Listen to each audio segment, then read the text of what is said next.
السلام علیکم ناظرین، اسپیشل ٹی وی کے پروگرام دستک کے ساتھ میں ہوں آپ کا میزبان محمد معاویہ۔ ناظرین، رول آف لا یا قانون کی حکمرانی یہ بہت ہی خوبصورت تصور ہے، لیکن ریاست پاکستان کے اندر کیا یہ تصور اپنی عملی شکل کے اندر موجود ہے یا نہیں، اور اس کے نہ ہونے سے کیا نقصانات ہیں جو ہمارے معاشرے کو پہنچ رہے ہیں؟ اسی پر گفتگو کے لیے آج ہم نے اپنے اسٹوڈیو میں سینئر ماہر قانون کو دعوت دی ہے، جو کسی تعارف کے محتاج نہیں، advocate supreme court of Pakistan جناب احمد اویس صاحب۔ السلام علیکم۔ السلام علیکم۔ خیریت سے ہیں؟ اچھا، رول آف لا بہت ہی خوشکن لگتا ہے یہ نعرہ، تو یہ بتائیں کہ پاکستان کے اندر کیا رول آف لا موجود ہے؟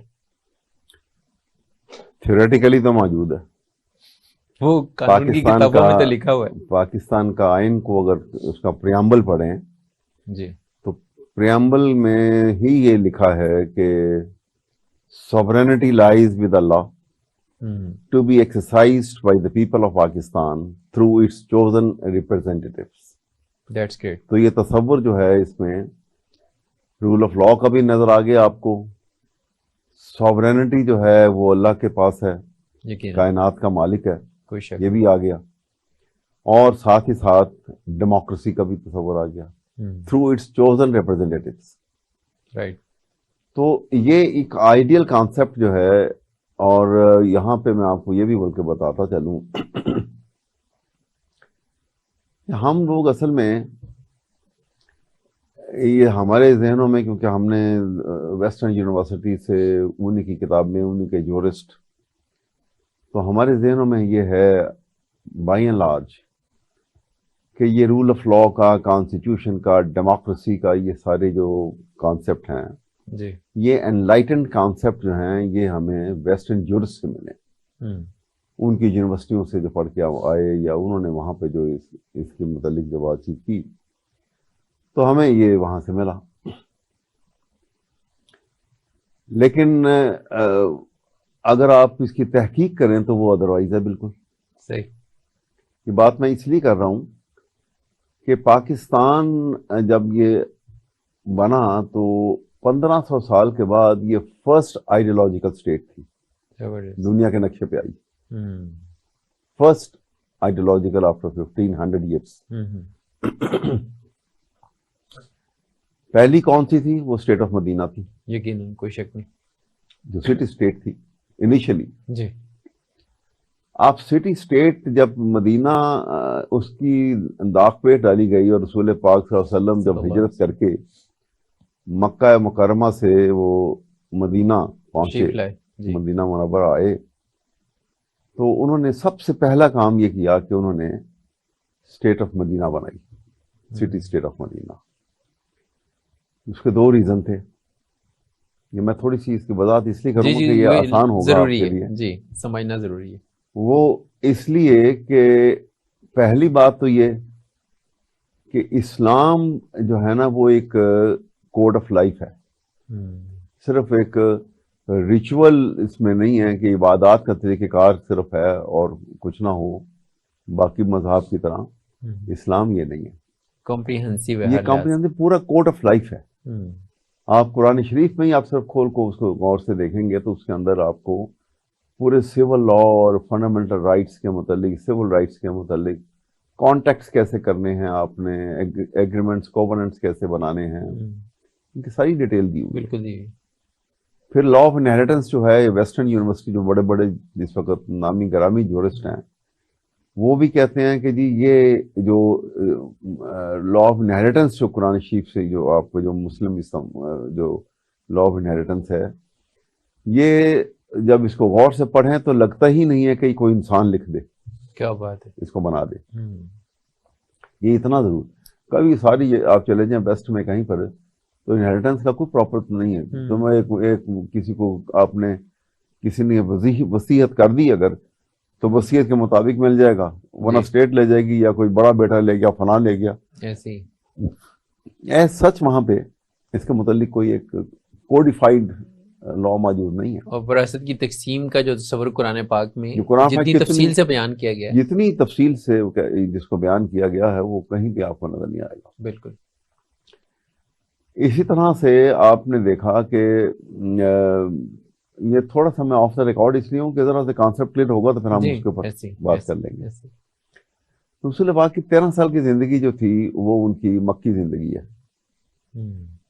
اور 10 سال کی زندگی ان کی مدینہ منورہ میں, جہاں پہ وہ امیر المومنین رہے 10 سال. انہوں نے جب اسٹیٹ آف مدینہ بنائی. جی. اب دیکھیے جب 13 سال وہ مکہ میں رہے اور مسلمانوں کی صرف دعویٰ کا کام ہوا اس زمانے میں, جی, اسلام کی تبلیغ کا کام ہوا, خاموشی سے بھی ہوا, جب بڑھ گئے تو پھر بالکل علن اعلانیہ بھی ہوا, اور اس کے نتیجے میں جو مشکلات ہیں ان پہ صرف صبر ہی کرنا تھا, تب تک صبر ہی کیا. اور آپ نے دیکھا کہ ان اتنے بڑے عرصے میں جو 13 سال کا عرصہ گزرا, اور آخری سالوں میں تو مسلمان بہت بڑھ گئے تھے, تعداد بہت ہو گئی. نہ اس پیریڈ کے اندر ان کی اتنے ظلم و ستم جو ہے کفار مکہ کے سہے, لیکن اعلان جہاد نہیں ہوا. آپ دیکھ لیجئے ایک بات, جب ایک بڑی تعداد میں مسلمان بڑھ گئے تھے, انسان کی سائیکالوجی ہے کہ جب وہ چھوٹے موٹے کرائم بھی ہوتے ہیں وہاں, کسی ایک کو بھی کسی جرم میں سزا نہیں ہوئی. ٹھیک ہے نا. جب اسٹیٹ آف مدینہ جا کے بنائی انہوں نے, پھر سلسلہ جو ہے, پہلی بات کہ اعلان جہاد پھر ہوا. صحیح. پھر انہوں نے جب کہ ایک نظام عدل کا اور ایگزیکٹو کا, حکومت کا الگ الگ بنایا, اور پھر وہ قاضی القضاء کے نیچے دوسرے قاضی تھے, ججز تھے, اور وہاں پہ پھر باقاعدہ وہ پروسیکیوٹ ہوتا تھا. ان کی پوری سماعت کے بعد ان کو سزا ہوتی تھی, اور سزا کو ایکسیکیوٹ جو ہے وہ اسٹیٹ کرتی تھی. بالکل ایسی. تو یہ دو چیزیں کیوں نہیں کی, یہ انہوں نے یہ آئندہ, اب ہم نے تو یہاں پہ سلسلہ بنا لیا نا کہ ہر آدمی جس کے دیکھا کہ ماحول فیوریبل ہے اور کچھ پیسہ مل جائے گا, وہ اپنے آپ ہی اعلان جہاد کر دیتے ہیں. اور آپ نے وہ بعض جگہ یہ بھی دیکھ لیا کہ وہ اپنے آپ ہی ایک دوسرے کو سمجھ لیا کہ یہ مسلمان نہیں ہے, یہ مسلمانوں کا دشمن ہے, تو خود ہی مار دیا اس کو. جی. ایسے افسوسناک واقعات ہمارے معاشرے بہت سارے آپ کے واقعات ابھی آپ نے دیکھے ہیں. جی. تو یہ دونوں چیزوں کا تعلق اسٹیٹ سے ہے. جہاد اعلان جو ہے, جہاد کا اعلان اسٹیٹ کر سکتی ہے, انڈیویجول نہیں کر سکتا. صحیح. یہ مستند ہے, یہ بات کلیئرٹی ہے اس میں. اسی طرح سے کسی نے جرم کیا ہے تو سزا اسٹیٹ دے سکتی ہے, اس کا نظام ہے عدل کا, اس کے بعد وہ ایکسیکیوٹ کرے گی اس کو. کسی انڈیویجول کو حق حاصل نہیں ہے کہ وہ خود ہی جج بھی بن جائے اور خود ہی ایکسیکیوٹر بھی بن جائے. اور یہ اگر ہونے لگ جائے تو معاشرے میں تو بالکل انارکی آ جائے گی. یہ دو چیزیں بہت. اب میں دوسری طرف آتا ہوں. آپ دیکھیے, جب اسٹیٹ آف مدینہ بنی, جب انہوں نے اعلان کیا کہ ہم بنائیں گے یہاں پہ, ساری دنیا میں اس وقت بلا یعنی کوئی تخصیص کے بغیر پوری دنیا میں حکومت چلانے کا ایک ہی نظام تھا, اور وہ نظام بادشاہت کا تھا. ٹھیک ہے. جس نے جتنا علاقہ فتح کر لیا وہ اس علاقے کا بادشاہ, جو جہاں زوراور ہے وہ موجود ہے. اس کے منہ سے نکلا ہوا لفظ جو ہے وہ اس علاقے کا قانون, لیکن بہت بڑے لیکن کے ساتھ, لیکن وہ خود اس قانون کا پابند نہیں ہے. وہ جو اس کے منہ سے لفظ نکلا وہ رعایا کے لیے, اس علاقے کے لیے تو قانون ہے, لیکن وہ آپ پابند نہیں ہے اس قانون کا, اس کو بادشاہ کہتے تھے. صحیح. اب ایسے دور کے اندر اللہ تعالیٰ اگر چاہتے تو وہ رسول پاک صلی اللہ علیہ وسلم کو بھی بادشاہ بنا دیتے. اس سے پہلے قرآن شریف میں آپ نے دیکھا ہوگا کہ حضرت سلیمان کو حضرت داؤد کو بھی بادشاہ بنایا, کیونکہ اس وقت بھی بادشاہت کا نظام تھا. ٹھیک ہے. یہ بھی بنائے جا سکتے تھے. درست. اور کون انکار کرتا؟ اللہ کے نبی اگر کہتے کہ میں بادشاہ ہوں تو کوئی اس کو انکار تو نہ کرتا. جی ایسے. لیکن اللہ تعالیٰ نے رسول پاک صلی اللہ علیہ وسلم سے وہ کام لینے تھے, وہ نظام ان سے ان کے ہاتھ سے نکلنے تھے جو رہتی دنیا تک وہ آئیڈیل رہیں گے, اور ان کی شخصیت کا جو وہ جو ملٹی ڈائمینشنل ان کی پورٹریٹ تھی ان کی شخصیت کی، ہر شخص، ہر ان کا آسپیکٹ جو ہے ان کی شخصیت کا وہ آئیڈیل تھا، اور جس کو جو چیز پسند آئی ان کی شخصیت کی اور اس نے اپنا لی تو وہ ایکسل کر گیا، وہ ترقی کر کے اوپر نکل گیا۔ اسی وجہ سے اللہ تعالیٰ نے ان کو خطاب بھی رحمت للعالمین کا دیا، جی، رحمت المسلمین کا نہیں دیا۔ ٹھیک بات۔ اب میں یہاں پہ یہ بات اس لیے کر رہا ہوں کہ اللہ نے ان کے لیے کیا انتخاب کیا کہ وہ اسٹیٹ آف مدینہ بناتے ہیں لیکن بادشاہ نہیں بنتے، حکومت قانون کی بنا دی۔ صحیح۔ دنیا میں آج بھی دو طرح کے قانون ہیں، گاڈ میڈ لا ہے اور مین میڈ لا ہے۔ ٹھیک ہے۔ جو اللہ کی طرف سے قانون آیا تھا اس قانون کی حکمرانی وہاں پہ اسٹیٹ آف مدینہ میں کر دی، ٹھیک ہے، کہ یہاں پہ جو حکمرانی ہے وہ قانون کی، اور تمام کے تمام امیر المومنین سے لے کے ہر شخص وہ سبسروینٹ ٹو لا، صحیح، اور ایکول بیفور لا، قانون کی نظر میں برابر، عوام اور وہ برابر ہیں، وہ برابر ہیں، اور حکمرانی قانون کی ہے، صحیح، اس لیے اس سے بڑھ کے کوئی نہیں ہے۔ ہوں، اور قانون تو پھر جو قانون ہے وہ اگر کوئی زیادتی امیر المومنین سے ہوئی ہے تو وہ بھی سزا اس کو بھی ملے گی، اس کا تو مطلب عمر یہ بن ہے۔ خطاب سے بھی سوال سرعام کیا جا سکتا ہے۔ بالکل۔ تو جب یہ نظام جو تھا، جب انہوں نے یہ رول آف لا کا کانسیپٹ وہاں پہ نافذ کر دیا پریکٹیکلی، یہ پریکٹیکلی، اس سے پہلے کانسیپٹ آتے ہوں گے دنیا میں، وہ گریک مائتھولوجی میں، وہ اس میں فلسفی میں بھی، اور وہ آپ کو اس میں رومن میں بھی پرانے، جی، لیکن پریکٹیکلی صحیح معنوں میں رول آف لا کا نفاذ جو ہے وہ اسٹیٹ آف مدینہ سے ہوتا ہے۔ کوئی شک نہیں اس میں۔ اور یہ وہ پیریڈ ہے، یہاں پہ یہ ذہن میں رکھیے گا کہ یہ ایک پیریڈ 1500 سال پہلے کا۔ آپ یورپین ہسٹری کو پڑھتے ہیں جب، کسی ہسٹورین کی لکھی ہوئی، یورپین ہسٹری تو ویسٹرن یورپین ہسٹورین نے لکھی ہے نا، جی ایسے کسی انگریز نے لکھی، کسی جرمن نے لکھی، کسی فرینچ نے لکھی، انہوں نے لکھی۔ کسی ہسٹورین کی لکھی ہوئی یورپین ہسٹری جب پڑھے تو وہ خود لکھتے ہیں کہ 15ویں صدی سے پہلے کا پیریڈ ہمارا جو ہے وہ ڈارک ایجز ہے، ڈارک ایجز کہتے ہیں۔ 15ویں صدی سے بعد کا پیریڈ جو ہے وہ رینائسنس کا پیریڈ ہے۔ وہ رینائسنس کا جو پیریڈ آیا تو وہ انلائٹن پیریڈ تھا سارا، ایسی جو انڈسٹری ریولوشن بھی آیا اور یہ سارا سلسلہ چلا۔ تو میں آپ کو یہ بتانا جو چاہ رہا ہوں کہ اس یعنی کہاں 15ویں صدی اور کہاں 1500 سال پیچھے آپ چلے جاتے ہیں۔ اسٹیٹ آف مدینہ میں آپ نے اگر وہ کتاب پڑھی ہو جو 100 گریٹ مین کی کتاب ہے، جی، اس میں وہ لکھتا ہے کہ اس نے نمبر 1 پہ رسول پاک صلی اللہ علیہ وسلم کو لکھا ہے، جی یقین، اور اس کے آخری پیراگراف میں ان کو جو چیپٹر ہے اس میں اس نے لکھا کہ 10 سال کے ایک قلیل عرصے میں جو سٹی اسٹیٹ آف مدینہ جو ہے وہ 22 لاکھ مربع میل کے علاقے میں پھیل گئی تھی، جی ایسے، اور وہ کے لیے بھی کہتا ہے کہ عقل دنگ رہ جاتی ہے اس کو جب پڑھو اور دیکھو کہ اس دور میں جہاں پہ کوئی ذرائع آمد نہیں تھے، کوئی کمیونیکیشن کا نظام نہیں تھے، کچھ نہیں تھا 1500 سال پہلے، تو اتنی بڑی اسٹیٹ امپائر جو ہے یہ کیسے بن گئی؟ تو اس کے پیچھے کیا تھا؟ رول آف لا۔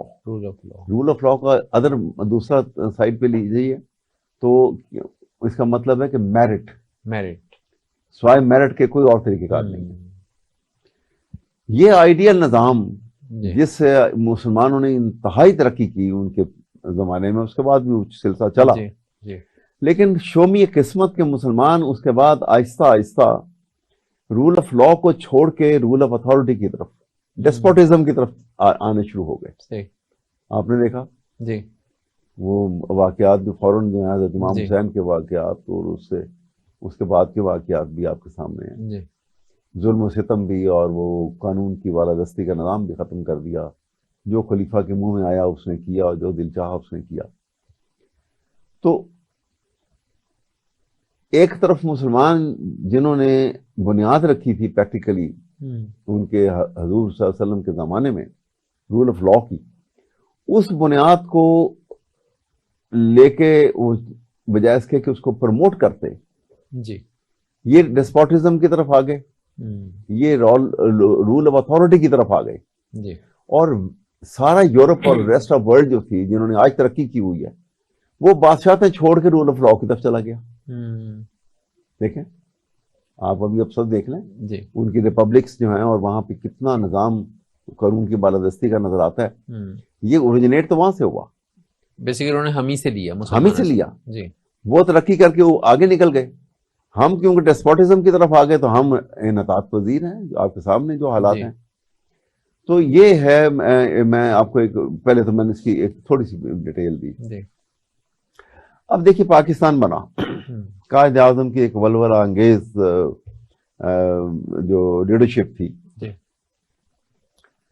اور یہ بھی ایک جو ہے نا, یہ میں تو ہمیشہ یہ کہتا ہوں کہ ایمرجنس آف پاکستان جو ہے, پاکستان کی تخلیق جو ہے, یہ جیسے ممالک کے اندر تو ریولوشن آتے رہے نا, فرینچ ریولوشن آیا, رشیا کا ریولوشن آیا, چائنا کا آیا, ایران کا آیا, لیکن ایمرجنس آف پاکستان جو ہے یہ ورلڈ ریولوشن ہے. ورلڈ کے نقشے پہ, دنیا کے نقشے پہ یہ ایک ریولوشن ہے. جی, اس طرح ایک آئیڈیولوجیکل اسٹیٹ آ کے ایک انڈیپینڈنٹ اسٹیٹ بن گئی. ایک نظریاتی ریاست جو ہے اس کا قیام ہو گیا. اس میں انہوں نے it is like a replica of state of Medina, basically concept یہ تھا. اب دیکھیے جب اس کی اسٹرگل ہو رہی تھی تو قائد اعظم نے ایک بڑے کرٹیکل مومنٹ کے اوپر انہوں نے کانگریس کو چھوڑا اور مسلم لیگ کو اپنا لیا. اور اس کے بعد انہوں نے کہا, جب 1946 میں وہاں پہ مردم شماری ہوئی, تو مردم شماری جب ہوئی تو اس کی ڈیٹیل یہ آئی کہ سب کانٹیننٹ آف انڈیا میں 40 کروڑ ٹوٹل آبادی تھی اس وقت. صحیح. اور 40 کروڑ میں 10 کروڑ مسلمان تھے. تو قائد اعظم نے کہا کہ دیکھو, اگر ہم ڈیموکریٹک پرنسپلس کو لے کے چلتے ہیں تو ہمارے لیے تو ہم جو آزادی کی جنگ کانگریس کے ساتھ مل کے لڑ رہے ہیں, تو ہمارے لیے اگر انگریز ہمیں چھوڑ کے چلے جاتے ہیں اور یہ ملک آزاد ہو جاتا ہے تو ہمارے لیے تو صرف چینج آف ماسٹر ہوگا. ایسی کہ پہلے انگریز کی غلامی تھی, اب ہندو کی غلامی ہوگی. اکثریت میں تو وہی ہیں. 40 کروڑ میں سے 30 کروڑ جو ہے نان مسلم ہیں, 10 کروڑ مسلم ہیں, تو میجورٹی رول تو ان کا ہی ہوا. تو لہٰذا انہوں نے کہا کہ 10 کروڑ آدمیوں کو کہا جائے کہ یہ مائنورٹی ہے تو یہ نہیں ہو سکتا. ہمارا نومنکلیچر مختلف ہے, ہمارا کوڈ آف لائف اور ہے, ہماری رہن سہن اور ہے, ہمارا بلیف اور ہے. So we are a different nation. بالکل. اور وہ دوسری خوبصورتی یہ تھی کہ ود ان پیریڈ آف 1940 میں پاکستان کا ریزولوشن پاس ہوتا ہے. 7 سال میں آپ دیکھیے جب پاکستان کا ریزولوشن پاس ہوتا ہے تو 5 نیشنلٹیز تھیں. یہ جو پاکستان آج ہے 4 نیشنلٹیز تو یہاں تھی. پنجابی تھے, وہ سندھی تھے, بلوچی تھے, پٹھان تھے, اور ادھر بنگالی تھے. 5 نیشنلٹیز. 5 نیشنلٹیز جو ہیں وہ ٹرانسفارم ہو گئی انٹو ون نیشن. کلمے کی بنیاد پہ. ہاں جی, ایک آئیڈیالوجی کی بنیاد پہ. اور ان 5 آئیڈیالوجی جو نیشنلٹیز جب وہ نیشن بن گئی تو نیشن کی ایک ہی ڈیمانڈ تھی, پاکستان. بالکل. تو پوری نہیں, ایک نیشن بن گئی, ایک ہی ڈیمانڈ, پاکستان. اور آپ دیکھیے دوسری خوبصورتی اس کی کہ اب نیشن جب بن گئی تو نیشن کی پہلی ڈیمانڈ کیا تھی؟ Piece of land. To become state. Nation کو جب تک وہ پیس آف لینڈ نہیں ملے گا وہ اسٹیٹ نہیں بن سکتی. لہذا اسٹیٹ وہ پیس آف لینڈ ملا, انڈیا کا ایک پیس الگ کیا گیا سب کانٹیننٹ سے اور وہ پاکستان بن گیا. لیکن بدقسمتی ہماری کہ ہم نے جہاں اس رول آف لا کے کانسیپٹ کو خیر بات کہنا شروع کیا آہستہ آہستہ, اور اس کی بھی میں آپ کو ہسٹری بھی بتاتا ہوں, تو کیا ہوا کہ جو ہی ہم رول آف لا سے پیچھے ہٹتے چلے گئے تو کیا ہوا کہ وہ جو نیشن بنی تھی 5 نیشنلٹیز کی, وہ نیشن دوبارہ سے ریورٹ بیک ہو گئی انٹو نیشنلٹیز. قومیتوں میں واپس پڑ وہ گئی. قومیتوں میں واپس چلی گئی. نیشن غائب ہو گئی بیچ میں سے, کیونکہ اس کے لیے ہم نے کام بھی کوئی نہیں کیا, اس کے لیے صحیح. محنت بھی کی نہیں. اس کے لیے ایک ڈفرینٹ سسٹم آف ایجوکیشن کی ضرورت تھی. آپ کو ایک 100 سال کے بعد ایک نیا ایکسپیریمنٹ ہو رہا ہے, جی تو آپ کو تو کمنگ جنریشن کو بتانا تھا, ایجوکیٹ کرنا تھا کہ یہ کیسے آئی صحیح. اور یہ کیسے جو ہے یہ سپیریئر ہے ایز کمپیئر ٹو ادرس. یہ سیٹ اپ جو ہے ہم نہیں کر سکے. جی تو لہٰذا کیا ہوا کہ آپ نے دیکھا کہ ایوب خان کا جو پیریڈ تھا, جس کو ڈیکڈ آف پروگرس بنایا گیا تھا, اس کا 10 سالہ, تو 10 اس میں بلا شبہ وہ 10 سالہ پیریڈ جو تھا وہ اکنامک پروگرس کا تھا. جی اور اکنامک پروگرس کے 10 سال میں آپ نے ایک چیز دیکھی کہ وہ جس کو کہتے ہیں کہ it was a period of state construction. State مضبوط ہو گئی جی کیونکہ اکانومی آپ کی مضبوط ہوئی, تو آپ کی انڈسٹری مضبوط ہوئی, آپ کا ایگریکلچر مضبوط ہوا. جی لیکن آئیڈیالوجیکل اسٹیٹ جو تھی اس کو تو مضبوط تب ہونا تھا کہ اس کی نیشن بھی مضبوط ہوتی, قوم بننے کا عمل شروع ہوتا, کام باقاعدہ بنائی جاتی. تو آپ نے وہ, کیونکہ وہ چل رہا تھا, ڈرفٹ ہو چکا تھا جی رول آف لا سے, آپ رول آف اتھارٹی کی طرف آپ قدم رکھ چکے ہوئے تھے. مارشل لا تو تبھی لگا نا, صحیح ایسی ہوا. مارشل لا تو آپ نے 1956 سے کانسٹیٹیوشن کو ایبروگیٹ کیا. جو رول آف لا کا کانسیپٹ تو کانسٹیٹیوشن سے مل رہا تھا. یہاں ہم ایک بریک لے لیں. جی جی ناظرین, یہاں وقت ہوا ایک بریک کا. بریک کے بعد ہم گفتگو کے سلسلے کو آگے بڑھائیں گے. ہمارے ساتھ رہیے.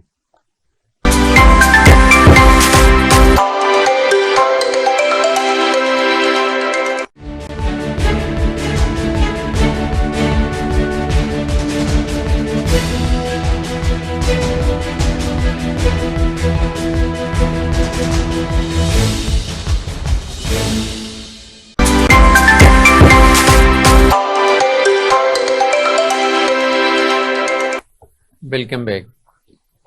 اچھا احمد اویس صاحب, آپ جیسے کہ فرما رہے تھے بریک سے پہلے کہ ایوب خان کے دور میں ہم نے پروگرس تو کی, انڈسٹریل بھی ہماری پروگرس ہوئی اور ویسے بھی ہم نے معاشی طور پہ ترقی کی, لیکن وہ جو قوم بننے کا عمل تھا وہ اس انداز میں پھر بھی شروع نہیں کیا جا سکا. جی صرف میں بالکل مختصر آپ کو بالکل بنیادی بات بتانے لگوں.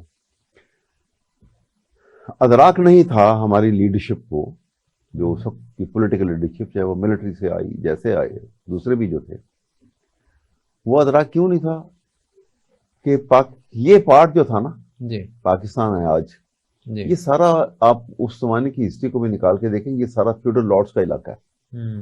بڑے بڑے جاگیردار تھے یہاں پہ. جی جاگیردار کی ایک ٹیمپرامنٹ فرق ہوتا ہے. صحیح. جاگیردار جو ہے نا وہ رول آف لا پہ بلیو ہی نہیں کرتا. صحیح. وہ چھوٹا ذمہ دار ہو یا بڑا ذمہ دار ہو, وہ کہتا ہے کہ یہ جو میرے نیچے کام کر رہے ہیں میرے مدیرے جو ہے نا, یہ صرف قانون کی بالادستی کا نظام صرف ان کے لیے, میں اس سے بالا تر ہوں. صحیح. یہ اس کا مائنڈ سیٹ ہے. جی مائنڈ سیٹ ہے, ابھی بھی ایسے ہی ہے. ابھی بھی ایسے ہی ہے, اور وہ اسی طرح ہی تھا. یہ سارے جاگیردار, اور جاگیردار میں ایک اور چیز ہوتی ہے, اس کو کہتے ہیں یہ برہمینک مینٹالٹی.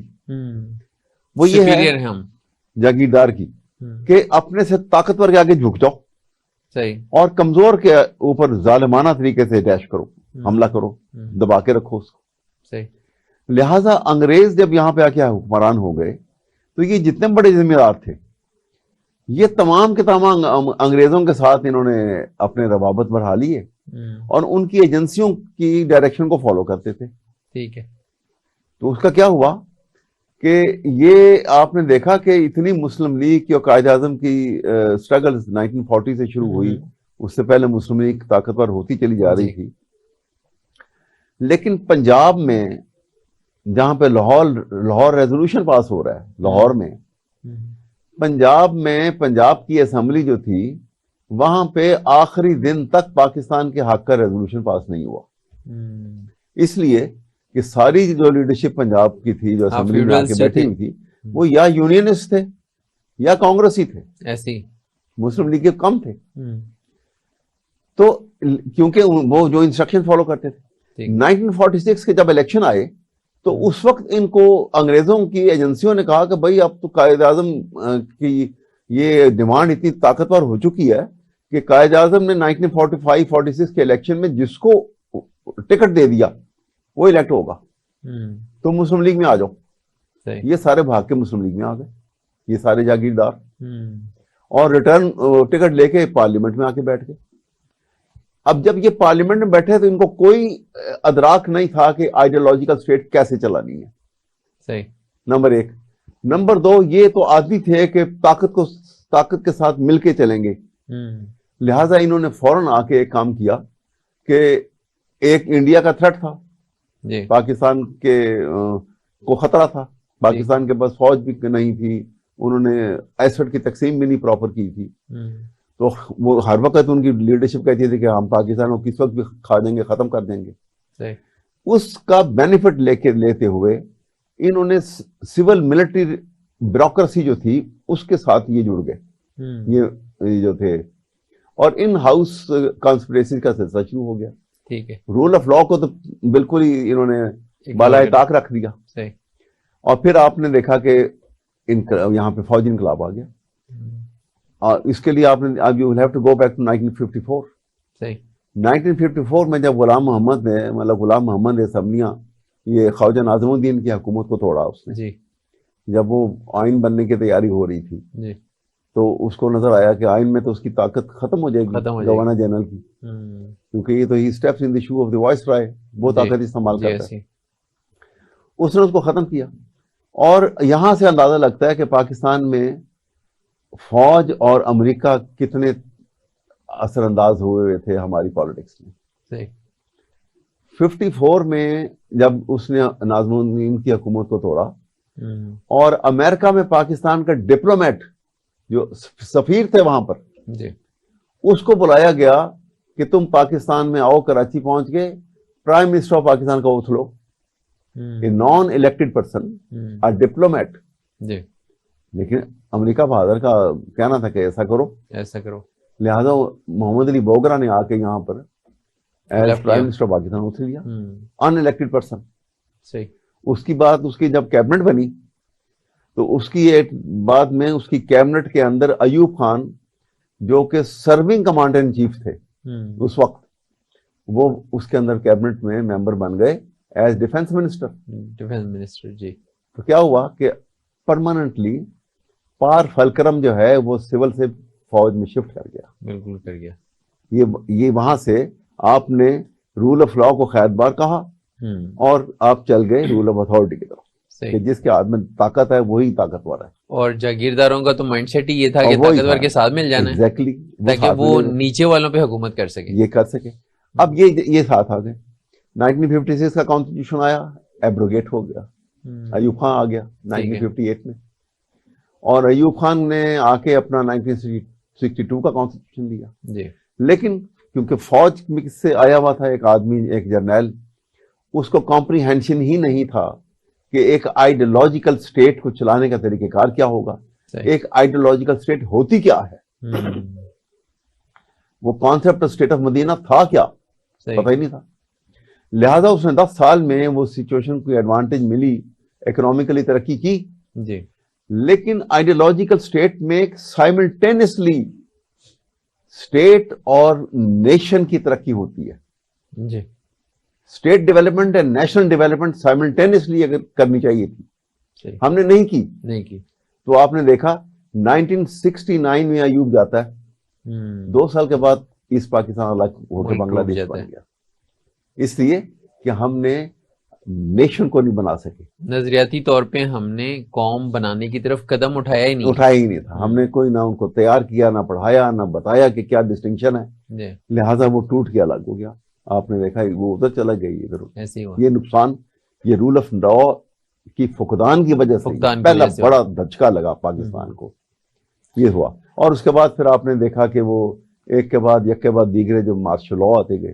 اچھا, لیکن 1973 کا جو آئین بن گیا جسے ہم ایک متفقہ آئین کہتے ہیں, اس کے بعد تو رول آف لا کو پریکٹیکلی امپلیمنٹ ہو جانا چاہیے تھا. دیکھیے نا, یہ ڈیموکریسی کہتے ہیں کہ ڈیموکریسی جو ہے یہ ایک ایٹیٹیوڈ کا نام ہے. ایک آپ کو نیا مائنڈ سیٹ کرنا پڑتا ہے.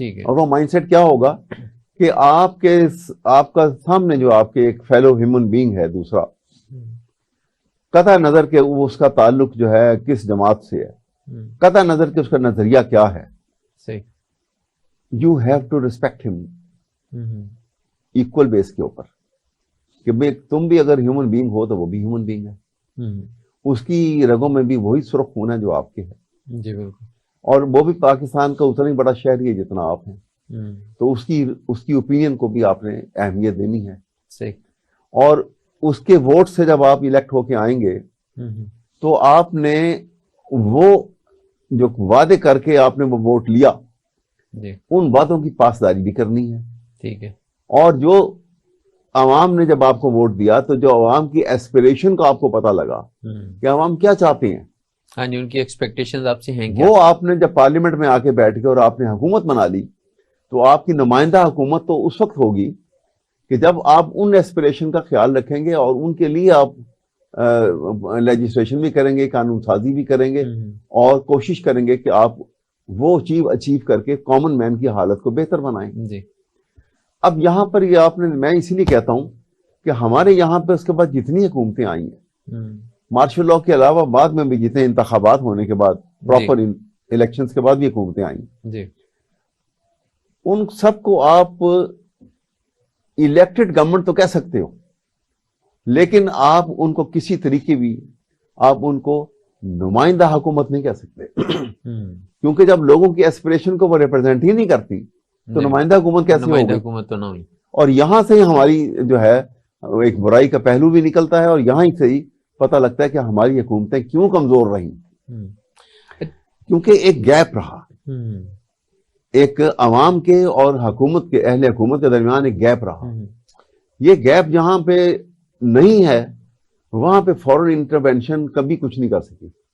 اچھا، بطور قانون دان آپ کی ذرا ایک لمبی پریکٹس ہے، ہم اسٹوڈنٹس تھے جب ہم آپ کا نام سنا کرتے تھے، جی جی، تو یہ بتائیں کہ جو رول آف لا کو پریکٹیکلی امپلیمنٹ کروانا ہے وہ تو آپ کی عدالتوں کا کام ہے، ریاست کے اداروں کا کام ہے۔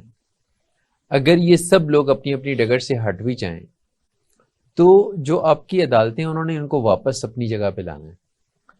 کیا آپ کی جو بار کونسلز ہیں، آپ ان کے کردار سے مطمئن ہیں کہ رول آف لا کی جو پریکٹیکل امپلیمنٹیشن ہے اس میں عدلیہ نے اور بار کونسلز نے کیا اپنے حصے کا کردار دیانتداری سے سر انجام دیا؟ نہیں دیا، بالکل۔ دیکھیں، کہتے ہیں کہ water flows from higher level to the lower level, جب اوپر رول آف لا کو کانسیپٹ کو آپ نے اریز کر دیا، ٹاپ مین جو ہے اس نے پکڑی بندوق، کانسٹیٹیوشن کو اٹھا کے پھینکا اور کہا کہ میں حکمران ہوں، صحیح، یہ ڈیسپوٹزم ہے نا، جی ایسی صرف اس نے بادشاہ کا نام ہی استعمال نہیں کیا تو بادشاہ سے کام تو نہیں ہے نا، کسی قانون کا پابند نہیں ہے وہ، ٹھیک ہے، اور اس کے منہ سے نکلا ہوا جو چیف مارشل ایڈمنسٹریٹر کے منہ سے روز وہ پروکلیمیشن نکالتا تھا کہ نہیں آپ کے سامنے، جی اس چیز کا نکال دیا، اس بات کا نکالا، اس بات کا نکالا، تو جب آپ نے خود ایک ایسا نظام کانسٹیٹیوشن سسٹم یعنی کہا تو یہ جاتا ہے مہذب معاشرے کے اندر جی کہ آسمانی صحیفے کے بعد سب سے سیکرڈ ڈاکومنٹ جو ہے وہ کانسٹیٹیوشن ہے، ٹھیک ہے، جس کے تمام پابند ہیں اور اس کے سب سروینٹ ہیں، نیچے ہیں اس کے، چاہے وہ چیف عوامی اسراف ہے، چاہے وہ چیف جسٹس آف پاکستان ہے، چاہے وہ پرائم منسٹر آف پاکستان ہے، پریزیڈنٹ آف پاکستان ہے، سب آئین کے تابع ہیں۔ لیکن جب آپ آئین کو موم کی ناک بنائیں اور اس کو اپنے تابع بنانے کی کوشش کریں کہ ہم اپنی مرضی کے مطابق ڈھالیں اس کو، جیسے ابھی بھی آپ نے دیکھا، ابھی جب الیکشن کی ڈیٹ جو 2 اسمبلیاں صوبائی ڈیزالو کی تو 90 ڈیز میں الیکشن کی بات ہونی تھی، کورٹ میں چیلنج کر دیا اور کورٹ نے کہا کہ ہاں یہ 90 ڈیز مین 90 ڈیز اس کی ڈیٹ یہ ہوگی۔ تو یہی ہمارے جو وزیر اعظم اور ہماری پارلیمنٹ جو الیکٹ ہو کے آئی ہوئی تھی، انہوں نے پارلیمنٹ کے اندر بیٹھ کے کتنی تذلیل امیز زبان استعمال کی، نہ صرف سپریم کورٹ کے متعلق، جج صاحبان کے متعلق بالکل ایسے کیسے کیسے کمنٹس کیے، آئین کو ایسا بالکل جیسے کہتے ہیں نا کہ وہ یہ ایک ایسا ڈاکومنٹ بنا کے انہوں نے رکھ دیا کہ جو تاکہ نسیاں میں رکھ دیا اس کو، جس کو بھول گیا کہ کیسے اس جب کو اس پہ عمل ہی نہیں کرنا. یہ بالکل ایسے ہے جیسے قرآن جو ہے وہ ہم نے لحافوں میں اپنے لپیٹ کے رکھ دیا اور اس پہ ہم عمل نہیں کرتے نا. اس طرح قانون بھی ہے، آپ آئین پاکستان پہ اگر عمل درآمد نہیں کریں گے. ہاں اب دیکھیے نا، جب یہ صورتحال پیدا ہوئی کہ ہم نے اپنی منشا کے مطابق، اپنی ڈیزائرز کے مطابق تو آئین کو استعمال کیا، کہ جیسے بھی آپ دیکھ رہے ہیں جی، اب جب کہ اسمبلیاں ڈیزالو ہو کے کیئر ٹیکر سیٹ اپ آ گئے جی، تو پی ڈی ایم کی دو بڑی پارٹیاں، ایک تو وہ ہے جو نون لیگ ہے، جی، نون لیگ چاہ رہی ہے کہ جب الیکشن ڈیلے کرو. پیپل پارٹی کہتی ہے کہ نہیں جی ہمیں تو آئین کے مطابق چلنا، 90 ڈیز میں الیکشن ہوں گے. صحیح. اب یہاں پہ ان کے وہ بدل گئے ہیں، ان کے آبجیکٹ بدل گئے کیونکہ تو وہ آپس میں اب یہ سلسلہ شروع ہو رہا ہے. ٹھیک ہے. جبکہ قانون تو قانون ہی تھا، 90 ڈیز اس وقت بھی تھے، 90 ڈیز آج بھی ہے. وہاں بھی کہیں آئین میں یہ نہیں لکھا ہوا تھا کہ آپ 90 ڈیز پوری اسمبلیاں ساری ٹوٹیں گی تو پھر آپ الیکشن کروائیں گے. جو اسمبلی آپ ڈیزالو کر دی اس اسمبلی کا الیکشن پہلے ہوگا. اچھا احمد اویس صاحب، آپ نے چونکہ پی ڈی ایم کا اور نون لیگ اور پیپلز پارٹی کا تذکرہ کیا، لائرز کی جو موومنٹس ہیں اس میں واضح طور پہ ہمیں یہ نظر آتا ہے کہ جو لائرز گروپ ہیں وہ کسی نہ کسی سیاسی جماعت کی لائن لیتے ہیں. اگر ہم نے اس ملک کے اندر قانون کی حکمرانی قائم کرنی ہے اور ہماری توقعات عدالتوں سے ہیں، تو آپ لوگ جو بار کونسلز ہیں یا لائرز ہیں، آپ بھی ایک پورا ستون ہے نا، آپ کا اپنا ایک کردار ہے. کیا لائرز کو، ان کی تنظیموں کو پولیٹیکل پارٹیز کی لائن لینی چاہیے؟ نہیں لینی چاہیے. دیکھو نا، ہمارا تو چاہیے یہی ہے. جب میں آپ کو بتاؤں کہ میں جب ہائی کورٹ بار کا پریزیڈنٹ بنا 2004 میں، تو پرویز مشرف اس وقت یہاں پر فوجی حکمران تھا. میں نے پہلی دفعہ اس وقت، آپ کو پتا ہے کہ یہ سارے پولیٹیشین یہاں سے بھاگ گئے ہوئے تھے. نواز شریف فیملی بھی 10 سال کے لیے نکل گئی، بے نظیر بھی یہاں سے چلی گئی، کوئی نہیں تھا، اور وہ اکیلا دندناتا پھرتا تھا، کوئی تھرٹی کوئی نہیں. صحیح. یہ اٹ از آن ریکارڈ کہ میں نے ہائی کورٹ بار کے پلیٹ فارم سے پہلی دفعہ کہا تھا کہ اس کا آرٹیکل 6 میں ٹرائل کرو، اور آئی ڈونٹ ایکسیپٹ. اور باقاعدہ میں نے مثال دی، کرومویل کی مثال دی کہ کرومویل کو جب اس نے برٹش سسٹم سارا پارلیمانی نظام توڑا تھا، اس نے کنگ کو مار دیا اور آ کے حکمران بن گیا، تو اس کے کیونکہ وہ ڈکٹیٹر تھا، اس کی طاقت تھی اس کے پاس اس وقت، تو کوئی نہ کوئی بولا. ٹھیک ہے. اس کے مرنے کے بعد اس کا ٹرائل کیا گیا کرومویل کا، اور ٹرائل کرنے کے بعد اس کو انہوں نے 2.5 سال اس کے مرنے کے بعد اس کا ٹرائل ہوا، اور ٹرائل میں سزائے موت سنائی اس کو. ٹھیک ہے. اور اس کو امپلیمنٹ ایسے کیا کہ انہوں نے وہ اس کا کافن نکالا، نکال کے کھولا، 2.5 سال کے بعد اس کی ہڈیاں تھیں، وہ ہڈیاں انہوں نے پارلیمنٹ ہاؤس پہ لٹکا دی. وہ اتنا خوفناک سین تھا کہ کسی کو برٹش سسٹم کو توڑنے کی ضرورت نہیں ہوئی، پولیٹیکل سسٹم کو، اس واقعے کے بعد. ٹھیک ہے. تو میں یہ مثال دیتا رہا، میں اس بارے میں میں نے تو بڑی کھل کے دی ہیں مثالیں. تو جب ہم بار بار یہ کریں گے نا، تو اس وقت کیا ہوتا ہے کہ ڈویژن کرتے ہیں کہ جنہوں نے آ کے آپ نے ایک آسولیشن آف پاور کا سلسلہ شروع ہو گیا. ٹھیک ہے. کہ جنہوں نے آ کے مان لیا کہ جی ہم فوجی حکمران کو مان لیا، جی ہم تو آپ کے ساتھ ہیں، ان کی فائل بند ہو گئی. جنہوں نے نہیں مانا ان کی فائلیں کھول کے کسی کو کوڑے، کسی کو سزا، کسی کو جائیدادیں ضبط. تو آپ نے جب قانون کے نظام کو، بالادستی کے نظام کو بالکل پریکٹیکلی ختم کیا، تو اس کے بھیانک اور برے اثرات جو ہیں وہ تو ہمارے پاس آنے تھے. اچھا، سویلین دور میں بھی پھر یہی پریکٹس چلتی رہی، یعنی جب پولیٹیکل حکومتیں بھی آئی ہیں تو اس میں بھی پریکٹس تو یہی رہی کہ جو حکومت میں نہیں ہے اس کے خلاف احتساب کے کیسز بھی کھول رہے ہیں، اس لیے نا کہ اور اس کے خلاف انتقامی کارروائیاں بھی. بتایا نا کہ وہ ڈیموکریٹک ایٹیٹیوڈ ہم بنا ہی نہیں سکے. وہ ڈیموکریٹک تو ڈیموکریسی کے ایٹیٹیوڈ کا نام ہے. اچھا، ہم وہ بنا ہی نہیں سکے. پاکستان اب جس نہج کو پہنچ چکا ہے، ہمارا پولیٹیکل سسٹم کولیپس کر چکا ہے، ہمارا ریاست کا جو نظام ہے جس کو ہم بیوروکریسی کا نظام بولتے ہیں وہ آلموسٹ کولیپس کر چکا ہے.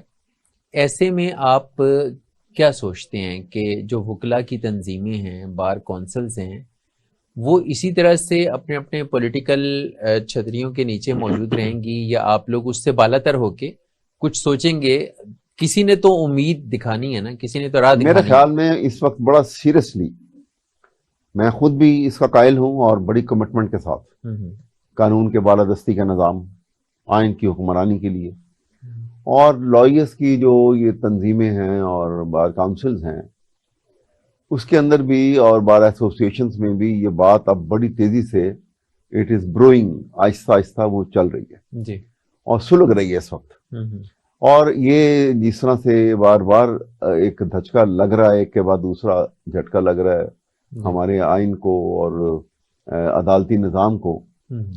تو ابھی پیچھے بھی ایک میٹر تھا، تو میں نے تو اس میں تقریر کی اور ہمارے بہت سارے سینئر جورسٹ نے اپنی تقاریر کی. انہوں نے کہا کہ دیکھو، ہم جب کہتے ہیں کہ لیگل فرٹرنیٹی جو ہے، ہم we don't belong to any political party as legal fraternity. ایسی بھائی ادروائز تو ہر پاکستانی جو ہے وہ کسی نہ کسی اس کی لگاؤ ہے یا وہ ایکٹیو ممبر ہے کسی پولیٹیکل پارٹی کا.